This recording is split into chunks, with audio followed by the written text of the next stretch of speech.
السلام علیکم ورحمۃ اللہ وبرکاتہ۔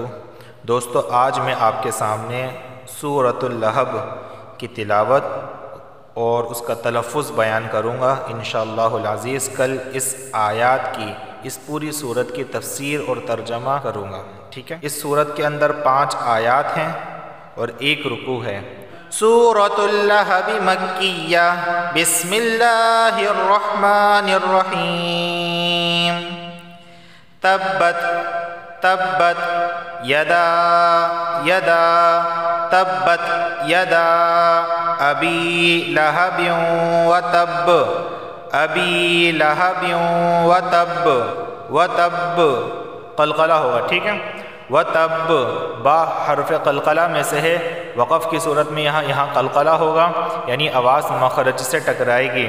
وتب، یہاں دیکھیں یدا الف مدہ آ گیا یہاں پر، یعنی کہ یدا کے آخر میں الف مدہ اور ابی کے شروع میں حمزہ آ گیا۔ یہاں مد منفصل واقع ہونے کی وجہ سے مرضی ہے کہ اسے 2 الف کے برابر کھینچ کے پڑھا جائے، 3 کے برابر کھینچ کے پڑھا جائے یا 4 کے برابر کھینچ کے پڑھا جائے۔ لہبیوں، یہاں دیکھیں تنوین کے بعد واو آیا ہے، اور واو کون سا ہے؟ حروف یرملون میں سے ایک حرف ہے، تو ادغام اور غنہ دونوں ہوں گے، ادغام بھی ہوگا غنہ بھی ہوگا۔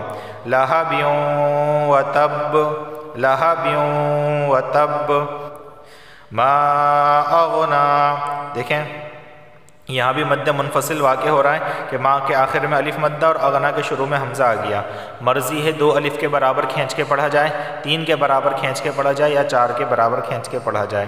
ما اغنا ما اغنا ما اغنا عنہ عنہ مالہ مالہ وما کسب وما کسب ما اغنا عنہ مالہ وما کسب، یہاں بھی قلقلہ ہوگا کیونکہ با حروف قلقلہ میں سے ہے، تو اس وجہ سے یہاں بھی آواز مخرج سے ٹکرائے گی۔ کسب کسب سیصلا سیصلا نارا نارا ذات لہب، یہاں دیکھیں نارن، یہاں کیا ہوگا؟ اخفا والا غنہ ہو رہا ہے، یعنی غنہ ہوگا لیکن ہماری زبان کی نوک اوپر کے تالو سے نہیں لگنی چاہیے، زبان کی نوک نیچے رہے چھپ کر۔ اخفا کا معنی ہوتا ہے چھپانا، چھپنا۔ نارا ذات لہب نارا ذات لہب، دال الف زبر دا 1 الف کے برابر کھینچ کے پڑھا جائے گا۔ لہب، یہاں بھی قلقلہ ہوگا، با حروف قلقلہ میں سے ہے، آواز مخرج سے ٹکرائے گی۔ لہب سیصلا نارا ذات لہب وامرأتہ حمالۃ الحطب، ملانے کی صورت میں وامرأتہ پڑھیں گے، ٹھیک ہے، اور وقف کی صورت میں وامرأتہ، تہو وقف کی صورت میں تہ ہا ساکنہ کی آواز آئے گی۔ وامرأتہ وامرأتہ حمالۃ الحطب حمالۃ الحطب، یہاں دیکھیں میم پر تشدید ہے تو غنہ ہوگا، جب بھی میم پر تشدید آئے گی غنہ ہوگا۔ لت الحطب حطب، قلقلہ ہوگا، با حروف قلقلہ میں سے ہے۔ فی جیدہا، فا یا زر فی 1 الف کے برابر کھینچ کے پڑھا جائے گا۔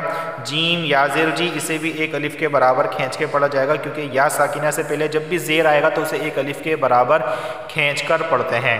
فی جیدہا، ہا الف زبر ہا، الف سے پہلے زبر ہوتا ہے تو اسے بھی 1 الف کے برابر کھینچ کے پڑھتے ہیں۔ حبلم حب حب حب، قلقلہ ہوگا، ٹھیک ہے، با حروف قلقلہ میں سے ہے جبکہ وہ ساکنہ ہو، تو یہ یہاں پہ ساکنہ ہے۔ حبلم حبلم، تنوین کے بعد میم آ گیا ہے اور میم حروف یرملون میں سے ہے، تو ادغام اور غنہ دونوں ہوں گے۔ ادغام کا مطلب یہ ہے کہ ایک چیز کو دوسری چیز میں داخل کر دینا، تو یہاں تنوین کو میم میں داخل کر دیں گے۔ حبلم، اصل میں کیا تھا؟ حبلن، نون کی آواز ہے حبلن، لیکن ادغام کا قاعدہ لاگو ہونے کی وجہ سے اس کو ہم پڑھتے ہیں حبلم حبلم من مسد من مسد۔ یہاں دیکھیں نون ساکن کے بعد میم آ گیا، میم بھی حروف یرملون میں سے ہے، تو ادغام اور غنہ دونوں ہوں گے، ٹھیک ہے.